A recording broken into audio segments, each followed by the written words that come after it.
हाय नमस्कार. मी cyber expert Tanaji Bansode.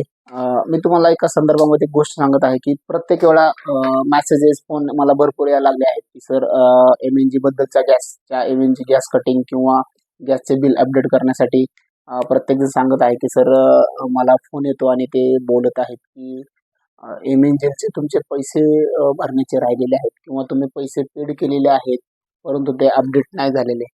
Update जर नाही झालेले असतील असे सांगत असेल तर ते सांगतात की तुम्हाला मी एक लिंक पाठवतो. उदाहरणार्थ ते सांगतात की मी तुम्हाला एक अपडेटिंग मेसेज पाठवतो, तो ओपन करा. ओपन केल्यानंतर ते असं पण बोलतात की तुम्ही मला ओ-टी-पी देऊ नका. तुम्ही मला ओ-टी-पी वगैरे काही देऊ नका, परंतु तुमच्या ॲपमधून जे पैसे गेलेले आहेत किंवा फोनपे, गुगल पेवरनं ते मी तुम्हाला लिंकमध्ये टाकतो आणि ते लिंक आपण फक्त अपडेट करा. मी तुम्हाला माहिती सांगतो. नाहीतर तुमचा आज गॅस कनेक्ट कनेक्ट तुमचं आज कट करण्यात येईल.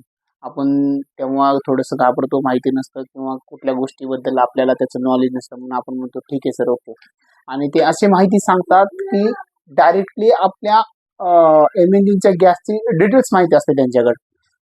तर ते मला लोकांना असं मला आव्हान द्यायचं आहे की आपले जे जे करून थर्ड पार्टीचे जे ॲप आहेत, थर्ड पार्टीचे जे ॲप आहेत ना, ते ॲप आपण यूज करतो ना, त्यावेळेस ॲप यूज केल्याच्या नंतर उदाहरणार्थ आपण एक डेस्कटॉपवरती आपल्या मोबाईलवरती आपण कीपॅड यूज करत असतो. तर ते कीपॅड यूज करत असताना आपल्यामध्ये जे आपण टाईप करत असतो, ते थर्ड पार्टीला लीक होतं आणि थर्ड पार्टी त्याच्या बरोबर मग हॅकर त्याच्यावरती लक्ष देऊन असतात. त्या गोष्टी आपल्या घेतल्या जातात आणि त्याच्यानंतरनं आपल्या भरपूर गोष्टी त्यांना माहीत झाल्यानंतर आपल्याला ते असे मेसेजेस करणे, फोन करणे, ते आपल्याला एखाद्या ग्रुपला ऑटोमॅटिकली अटॅच करणे. आता मला भरपूर एक नवीन फंडा कळलेला आहे आणि ते मी स्वतः हँडल पण केलेलं आहे. एक एक व्यक्ती येतो आणि ते सांगतो, की "सर मला एम-एन-जीचे गॅसचे पैसे भरा" म्हणून असा मेसेज आला. मी ते ओपन नाही केला. परंतु त्यांनी मला नंतर WhatsApp कॉलिंग केली आणि त्यांनी सांगितले, की "सर तुमच्या गॅसचे पैसे तुम्ही भरलेले आहेत, परंतु मधी हे झालेलं आहे, म्हणजे ऑटोमॅटिक ते अपडेट नाही झालेलं आहे." मग तेव्हा आपण काय करतो, "ठीक आहे सर," असं बोलतो आणि मग आपण ते ओपन करतो. मग ज्यावेळेस आपण ओपन करतो ना, त्यावेळेस ते सांगतात आपल्याला, की "सर तुम्ही फक्त ₹5 पाठवा, ते डायरेक्टली ऑटोमॅटिकली तुमचं अपडेट होईल." आपण लक्ष विचार नाही करत, की बाबा चला ठीक आहे, ओके. ₹5 किंवा ₹10 अशी गोष्ट बोलल्यानंतर आपण लगेच अपडेट करतो. अपडेट केल्यानंतर अशी एक गोष्ट सांगतो तुम्हाला, की हे 100% लक्षात ठेवा. ₹5 मोठी अमाउंट नाहीये.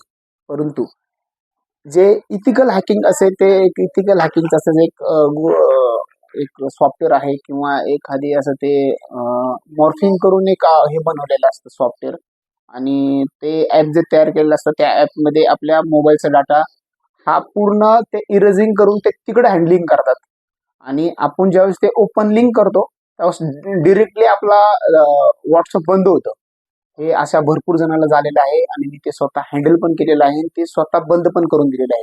आणि ते जर असं झाल्याच्या नंतर आपल्या अकाउंटवरती डायरेक्टली काय होतात, एटीएमचे पैसे कटले, सॉरी क्रेडिट कार्डचे पैसे कटिंग होतात. त्याच्यानंतर आपल्या अकाउंटवरती पैसे कट होतात. जे बँकेला आपला लिंक नंबर आहे, ज्या WhatsApp नंबरला आपण बोललेलो आहे, ते लिंक डायरेक्टली कट होतो आणि आपले पैसे म्हणजे कट होऊन जातात. मग त्या टायमाला आपण डायरेक्टली कुठे येतो, पोलीस स्टेशनला येतो. तर मी तुम्हाला पहिल्या स्टार्टला सांगतो, की पोलीस स्टेशनला येऊ नका किंवा सायबर सेलला जाऊ नका.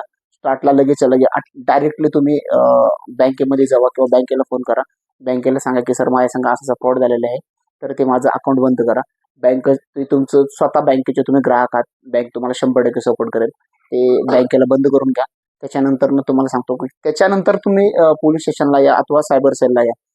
किंवा जवळच्या एक पोलीस स्टेशनला जावा. तिथं सायबर सेलसाठी एखादा माणूस नेमलेलाच आहे. तो तुम्हाला 100% मदत करेल. जर त्याच्याकडे साधन-सामुग्री किंवा कुठल्या गोष्टी असतील, तर तुम्हाला त्याच्यामध्ये मदत 100% करेल. मदत केल्याच्या नंतर ना आपण अ, ते ते सांगतील तुम्हाला कसं बंद करायचं, बंद कसं केलं जातं आणि जर बंद होत नसेल, तर त्यांच्याकडून होत नसेल, तर डायरेक्टली तुम्हाला सायबर सेल एक्सपर्ट आमचे आहेत. आमचे सहकारी मित्र आहेत, ते तुम्हाला त्याची 100% मदत करतील. परंतु मी तुम्हाला पहिल्या स्टार्टला मी माझ्याकडून एक एक थोडीशी एक गोष्ट म्हणजे थोडीशी एक उदाहरण सांगतो तुम्हाला मी. तर हे असं झाल्याच्या नंतर काय करायचं? तर असं झाल्याच्या नंतर एकच करा. तुम्ही अगोदर स्टार्टला मोबाईल तर असा आपल्या मोबाईलमधून चुकून ते जर समजा चुकून आणि होतं ते माणसाकडून चुका होतात. ते आपल्याला माहीत नसतं चुका होतात. ओके, मी मान्य करू शकतो. असं झाल्याच्या नंतर एकच गोष्ट करा की तुम्ही मोबाईलमध्ये स्टार्टला तुम्हाला एक कोड वर्क सांगतो.